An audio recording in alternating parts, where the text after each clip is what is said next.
किसान मित्रों नमस्कार, रतन खेती वाला यूट्यूब चैनल पर आपका स्वागत है।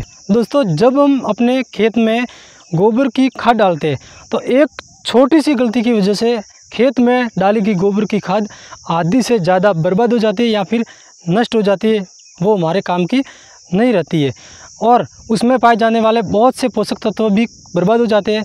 साथ ही जो गोबर की खाद में मित्र कीट पाए जाते हैं वो भी मर जाते हैं या फिर नष्ट हो जाती है।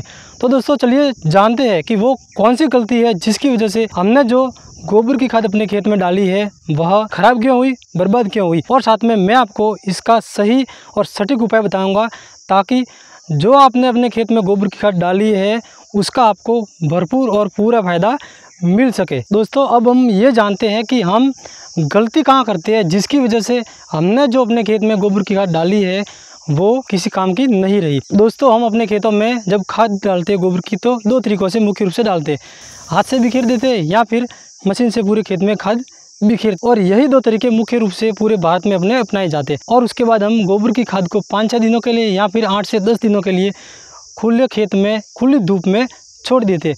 और हम वही सबसे बड़ी गलती करते हैं कि उसको खुली धूप में छोड़ना। अब हम ये जानते हैं कि खुली धूप में छोड़ने के कारण हमारी जो गोबर की खाद है वो बर्बाद कैसे हुई, उसका कारण क्या है, और उसके बाद हम जानेंगे उसका उपाय। दोस्तों, जब हम अपने खेतों में गोबर की खाद डालते हैं उसके बाद उसको खुली धूप में छोड़ते हैं तो उसी के कारण उसके अंदर पाए जाने वाले मुख्य पोषक तत्व, सूक्ष्म पोषक तत्व और बहुत से मित्र कीट नष्ट हो जाते, मर जाते। लेकिन दोस्तों, जो मुख्य पोषक तत्व और सूक्ष्म पोषक तत्व है वह खुली धूप में छोड़ने के कारण गोबर की खाद के अंदर से नष्ट कैसे होते हैं, थोड़ा सा ये समझते हैं। दोस्तों, जब हम अपने खेतों में गोबर की खाद को खुला धूप में लंबे समय तक छोड़ देते हैं तो जितने समय वह धूप में रहेगी उतने समय में धीरे धीरे उसके अंदर से जो रासायनिक तत्व पाए जाते हैं जैसे NPK, ठीक है, और उसके अलावा बहुत से सूक्ष्म पोषक तत्व वह सूर्य की धूप से रासायनिक प्रक्रिया होती है, उनका रासायनिक रिएक्शन होता है और उससे वो सारे के सारे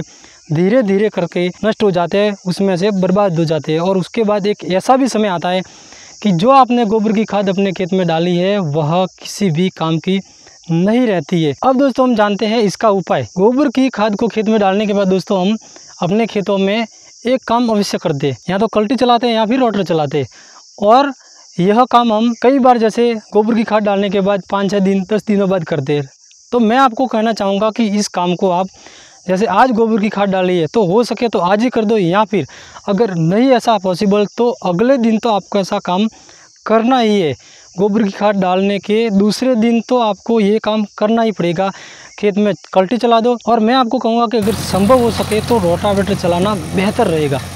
इससे दोस्तों ये होता ये है कि जो हमने गोबर की खाद अपने खेत में डाली है वह मिट्टी में बढ़िया से मिक्स हो जाती है। जो मित्र कीट होंगे दोस्तों वो तो धीरे धीरे करके ज़मीन में चले जाएंगे, नमी के अंदर वो मरेंगे नहीं। और जो गोबर की खाद में मुख्य पोषक तत्व होते हैं, सूक्ष्म पोषक तत्व, वो सारे के सारे हमारे मिट्टी में मिक्स हो जाते हैं, धूप के कारण, खुली धूप के कारण नष्ट नहीं होते। अब बहुत से किसान गोबर की खाद डालने के बाद ये काम जल्दी नहीं करते, लेकिन दोस्तों मैं आपको यही कहूँगा कि को गोबर की खाद डालने के उसी दिन, और अगर उस दिन संभव नहीं है तो उसके अगले दिन खेत में रोटावेटर चला देना है या फिर कल्टी चला देनी है। देखिए, मैंने मेरे इस खेत में गोबर की खाद डाली, उसके बाद रोटावेटर चला दिया दूसरे दिन। इससे देखिए अभी कोई पता ही नहीं चलेगा कि किसमें गोबर की खाद वगैरह डली हुई है, ठीक है ना, बिल्कुल नहीं पता चलेगा, कोई मालूम ही नहीं पड़ेगा। लेकिन दोस्तों ये छोटा सा काम करने से हमारी गोबर की जो खाद है उसकी जो क्षमता है, उसकी जो ताकत है, उसका हमें भरपूर और पूरा फ़ायदा मिल जाता है। देखिए दोस्तों, यह एक छोटा सा उपाय है। हम अपने खेतों में गोबर की खाद डालने के बाद कल्टी चलाती है तो उसको आप समय पर कर दो बस केवल। और ये एक छोटा सा उपाय करने से फिर आप देखो गोबर की खाद का कमाल, और अपने खेत में जो फसल है उसका कमाल देखो, क्योंकि गोबर की खाद का हमें उससे भरपूर और पूरा फ़ायदा मिल जाता है। और जो गोबर की खाद की जो ताकत है, उसके अंदर जो पावर है, उसका हमें भरपूर फ़ायदा हमारी ज़मीन को मिलता है। दोस्तों, वीडियो में दी गई जानकारी आपको कैसी लगी कमेंट जरूर करें। अगर वीडियो अच्छा लगा तो वीडियो को लाइक करें, चैनल पर आप नए सब्सक्राइब करें।